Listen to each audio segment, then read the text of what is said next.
Hello mga par, gusto nyo bang maligo sa ilog? Na ang gagastusin nyo lang ay 20 pesos sa parking lot. Walang entrance fee. Tara at samahan nyo ako. Dito lang yan sa Minahan General Nakar.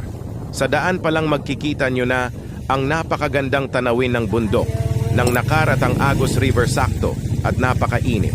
Ng panahon kaya ano pang inaantay nyo mga par? Kasama nga pala namin dito ang aking nanay Feli at nanay Lisa, tatay William at si Janjan. And by the time she wakes, I'll be here.